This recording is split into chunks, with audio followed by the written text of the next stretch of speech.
Hey Sarah, it's Nadia here. I just want to let you know that I might or might not be able to live stream. We did open a ticket with Zoom this week more than once, and we're really trying to resolve it, but I'm going to try my best. Otherwise, we'll upload it after. No problem. Thanks, Nadia. Cool.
Nadia, do you want to stop the recording and restart it? Because I'm ready to go.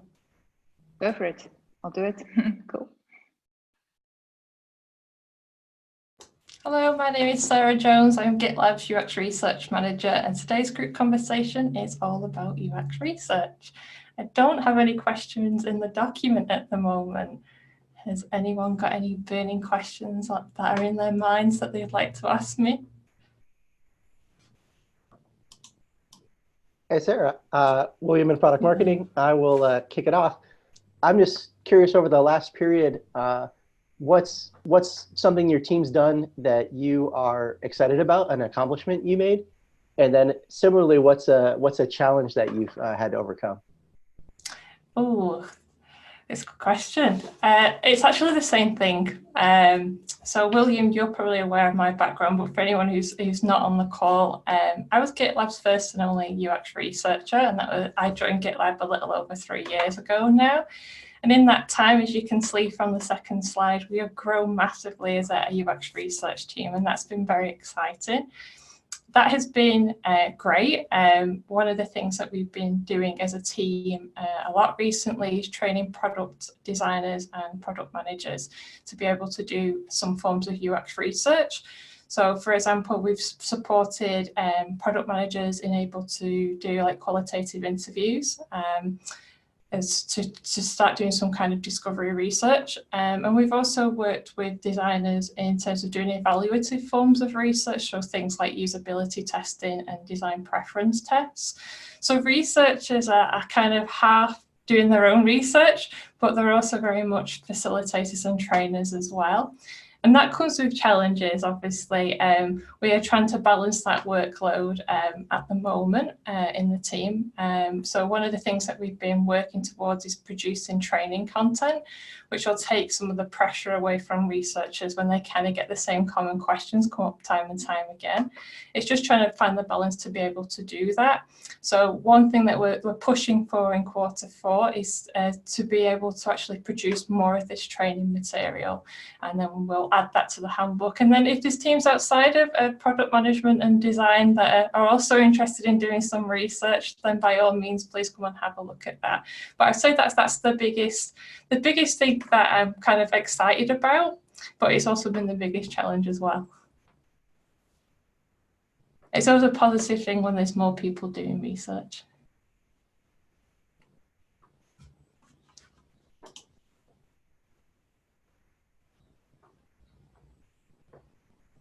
That is terrific. You mentioned the handbook. Is there some of that content in the handbook today, or this is things you need to build out? Yeah, there is some of that content in the handbook. Let me just try and see if I can find a link to it.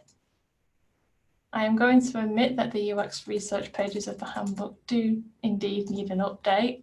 Again, this is one of the struggles of growing as a team. Our processes change as well, and we need to make sure that they're all documented in there.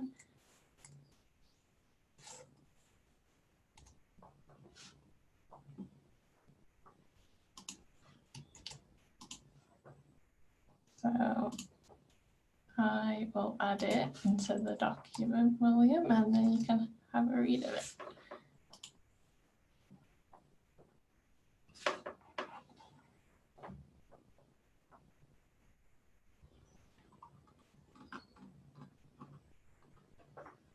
So I've got another question. Can you explain a high-level overview of the workflow of researching a new feature or suggestion? Yeah, definitely. So what tends to happen is researchers try and sit in as many kind of planning meetings as they can do with product managers and designers. It's a little bit different for researchers because they tend to work at a section level. We're not quite got enough researchers per section at the moment, so we don't have necessarily the capacity to attend every kind of stage group planning meeting, but we will try and discuss with product managers and designers what's on their roadmaps. What then tends to happen is a research request is raised. So we have a UX research project and we have an issue template within that. And we ask people to try and write down their ideas about what they're trying to find out from the research. And at that point, the researcher will then kind of take a look at that issue, flesh it out if it needs to be fleshed out more with the product manager and the designer, and then they'll schedule that research. Now, as much as possible, we like product managers and designers to come and be involved with that research. So if we're doing something like user interviews, then we'd love you to come and sit in the calls. And then afterwards, again, we'll try and kind of affinitize that together. If not, then the researcher will normally take the lead on that. And then we have kind of wash-up meetings as well, where we have synchronous calls where we go through the research findings and discuss what needs to happen next. Did that answer your question? Yes, it did. Thanks, Sarah. Thanks.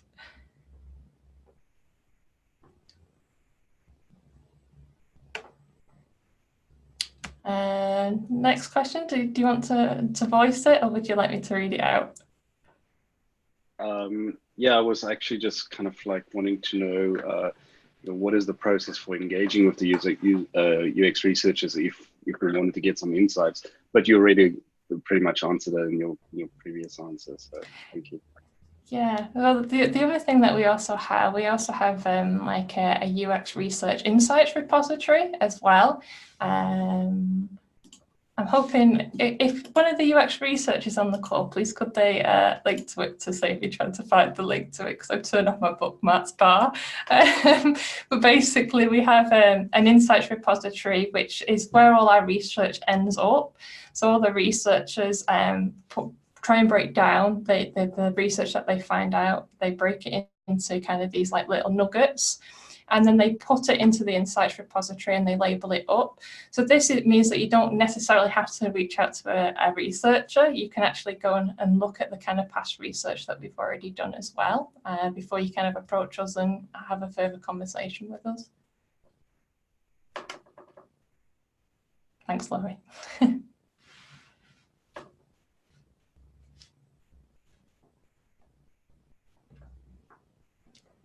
Christy's writing a question. Would you like to voice it, Christy? Yeah, so I'm super excited to have Emily join our team as our first research coordinator. It's a new role for the company, so I would love to hear you talk about what that role means, why we thought it was important, and what we think we'll get from that over the next shortish period of time. Yeah, so Emily's role is a UX research coordinator, and we're very pleased to have her. That's the first thing I would like to say. Emily has worked very closely with the research team over the past 18 months or so, so she has a really good understanding of how the team works. So for this role, the main reason why we kind of got this person was because as more product designers and product managers have started doing research, we've had this demand for recruitment of users. So we have GitLab First Look, which is our research program, and that's currently got about 2,000 users on there. But obviously we don't want to keep bombarding users with research studies, and we also don't want to keep hearing from the same voices over and over again. It's important that, GitLab has millions of users. We want to hear from all of them. So part of Emily's role will be growing GitLab First Look, our research program, and encouraging more of our users to sign up to that, and non-users as well. And then the other thing is around our recruitment processes as well. We would like a point of contact within the UX research team of somebody who can work both with researchers and product designers and product managers to help them with their recruiting needs. So someone who is good at understanding how to kind of write screeners and fleshing out those requirements for users, and then to be able to actively then recruit them for studies. And sometimes that may mean that we don't always have like the users that we need on GitLab First Look. It might be that they're particularly hard to reach, as we found with some of like studies in Secure and in Ops as well. Some of the technologies are newer there. People in Secure are less likely to want to share with us their experiences because of the nature of what we're discussing with them. So we need someone who can kind of go out there and really find these users, and that takes some of the pressure then off researchers as well. So it leaves them to concentrate on doing the day-to-day stuff.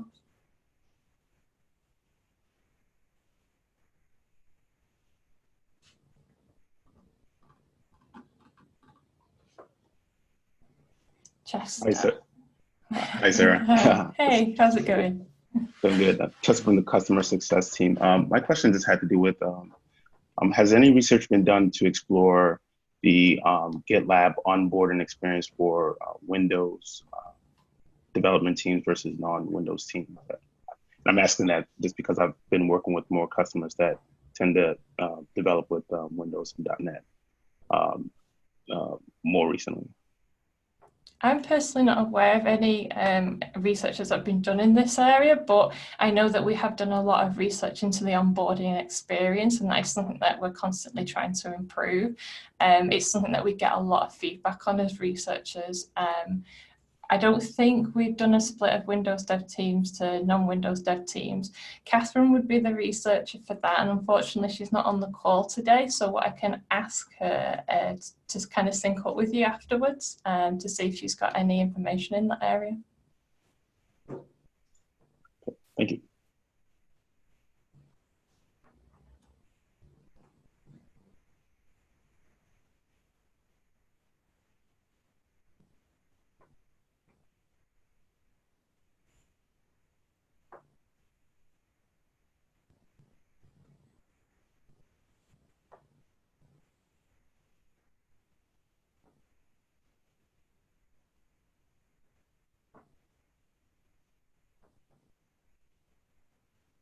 Any other questions?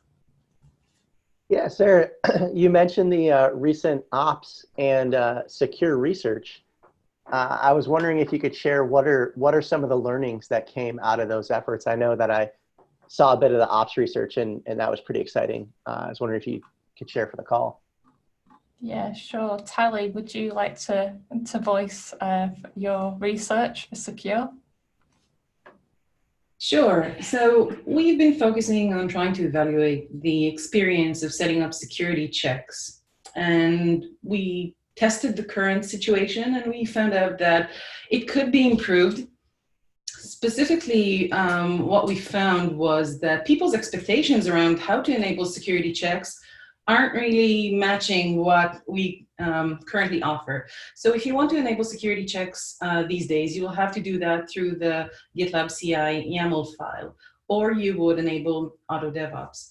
But when we asked people to go ahead, please, and use our interface to enable SAST, for example, which is one security check, we saw that they were all, I think all of them, headed straight to the main nav, and they looked for a way to do that from the UI itself. They wanted something that's very simple, something that's very, that would be like toggling a switch or clicking on a button, not really manually configuring stuff.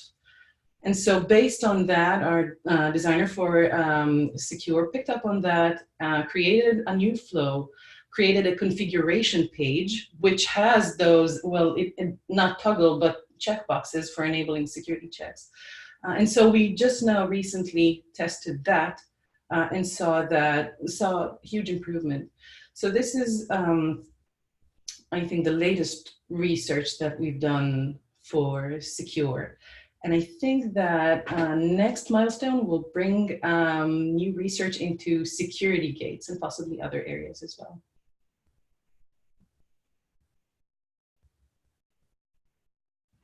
Thanks, Telly. Did that answer your question, William? Yeah, that's tremendous. And then I was wondering if you could also share a bit about the ops research. Yeah, Telly, that's you again. Sure. So what we wanted is to evaluate how auto DevOps as a term is doing and whether we should change it to something else. And so the team brought up a few terms, a few suggestions: no ops, auto pipelines, and auto config, I think.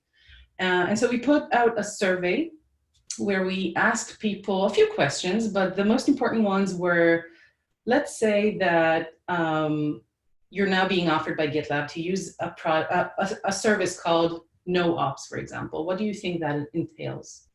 And then that was a way for us to see whether the term would allow you to predict what the feature set is about. And then our other question was, okay, the reason why we asked you about this is because we're considering it as a name for, and we gave the definition of auto DevOps. Does that feel right?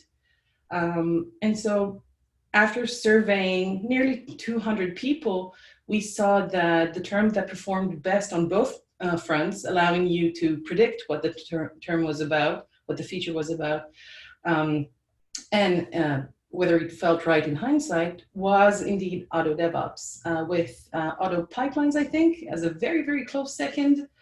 And so the team decided to stay with auto DevOps. So Tali, if I can interject on your call, auto pipelines was my suggestion, and this was a debate for a long time, almost a year and a half, and this research settled that very, very, very long debate. So I was I'm asking for the question because I was so excited about it, and massive props to you and the whole team. Really, really cool research there. Thanks. I'm glad it was beneficial.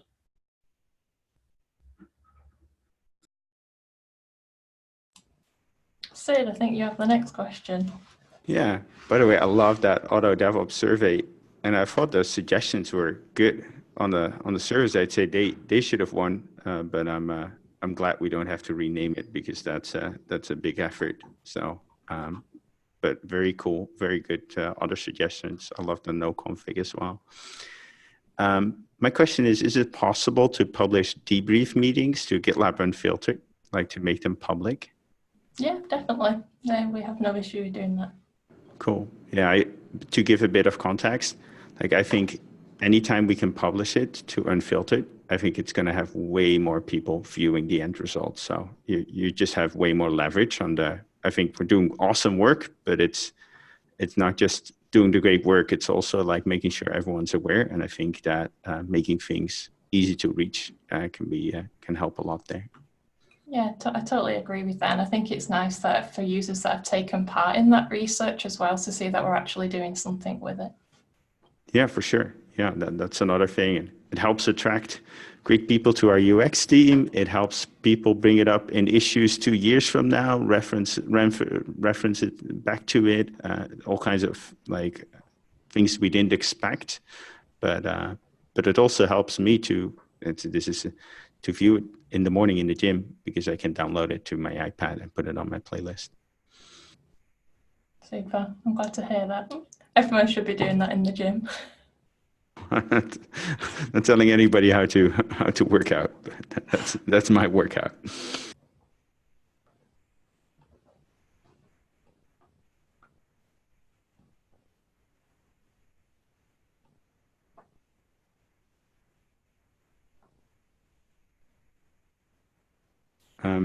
Something I've been wondering,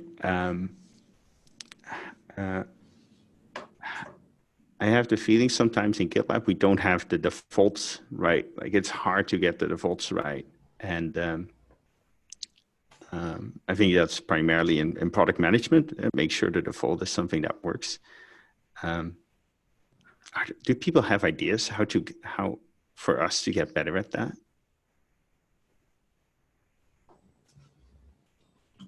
Do you mean like like default settings. So so before anyone wants to kind of do any kind of customization. Yeah, I'll give two examples. So for example, out of the box, GitLab currently doesn't set up the container registry, even though it could. And because of that, Auto DevOps doesn't work. So we say, hey, get GitLab, get Auto DevOps. And then out of the box, if you follow our installation instructions, Auto DevOps is broken because the Docker registry doesn't run. Another example is we had, there's a checkbox you can click when you merge a branch, and it's to delete the feature branch that caused it. And that is what you probably want to do 95 to 99% of the time. So we made that the default, but then all kinds of people were like, oh, we just deleted our long running branch and we didn't intend to do that. So oops, data deletion, that's not good. So now we're making that a project setting, which I think is amazing. But then the question is, what should be the default of that project setting? And I think the default should be what 99% of the people should do, namely delete the feature branch so you don't have a lot of branches left over. For example, on our handbook, we now have 4,800 branches because that's not the default. But the conservative thing to do is just say, oh, we're introducing this new feature. Let's make it an optional thing. We can just set that for our handbook and we'll solve our own problem. But I think it's so important that it works for all the users of GitLab.com that already have a project, for all our new users. So I think the default setting should be to delete the feature branch. But and I brought that up, and it was like, oh yeah, great idea. Let's change it. But how can we make sure that we kind of do that by that we do the right thing by default? Yeah, this is where usability testing is really useful. So we see how users behave when they interact with GitLab's interface. So it can be, we can be focused on any part of kind of GitLab when we're doing usability testing. And if like users like perhaps make a mistake, like you just like mentioned with the branches, or they go, oh, I'm not expecting that, then that's the cue for us to say, hey, we need to do something about this. And we normally would do usability testing with 5 users. So if we would see like common patterns between those 5 users who are running into the same problem, then that would be, a researcher would then raise that with a product manager and say, hey, we need to change this. Yeah, so you might find this when kind of doing an install from scratch, so that might work. But I think that the full branch thing, it might not come up in usability testing. It's just one extra click if you go to a workflow.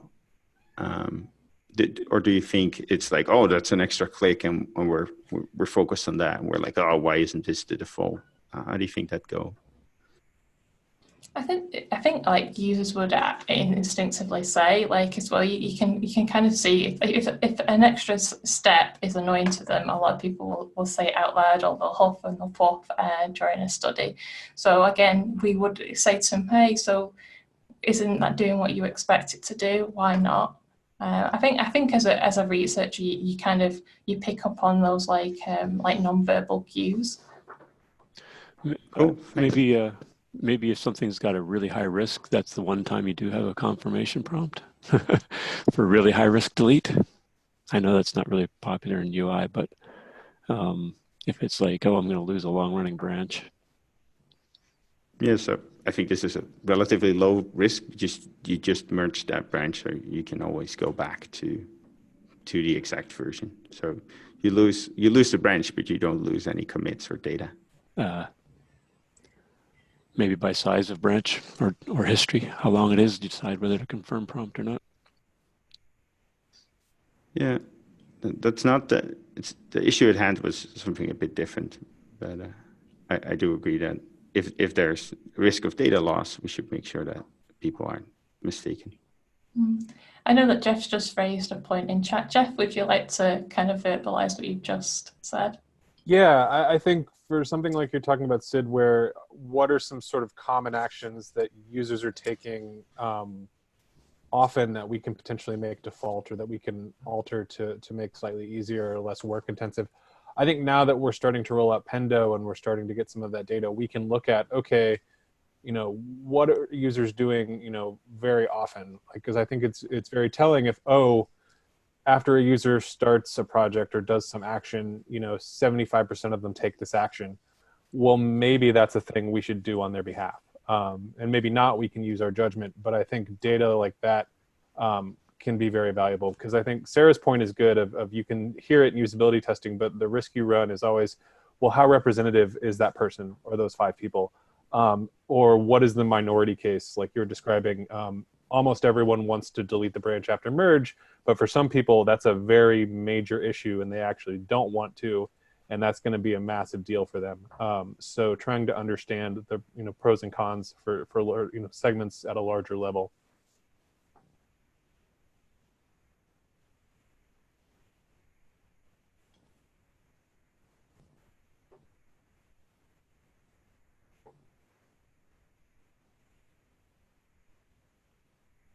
To the other issue that was mentioned about the defaults not being there for auto DevOps, I know a lot of times in the past in using the product, it would be helpful if the product was smart enough to at least kick out something that says, hey, you're missing these requirements, please talk to an admin, or send the admin this email. Then that way it's a lot easier to figure out what's wrong versus error messages. So it doesn't necessarily have to auto resolve and turn a whole bunch of stuff on that maybe that they don't want on in the instance. But if it was to give instructions that could be handed to an admin, that could be really handy.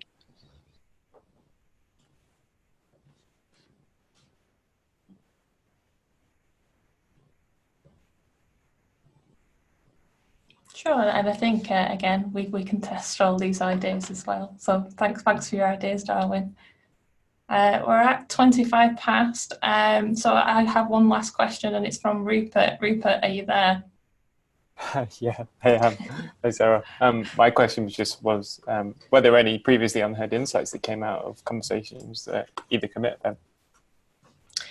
I don't think there was anything that was unheard, certainly not from mine and Tally's point of view. I don't know if Laurie and Christy felt differently, but from me and Tally, that we'd heard these kind of things before, and we were able to correlate the data that we got from Commit with Laurie's data that she collected from Commit New York, and also the insights that we already have within the repository. So they are key themes, that reoccurring themes that keep coming up.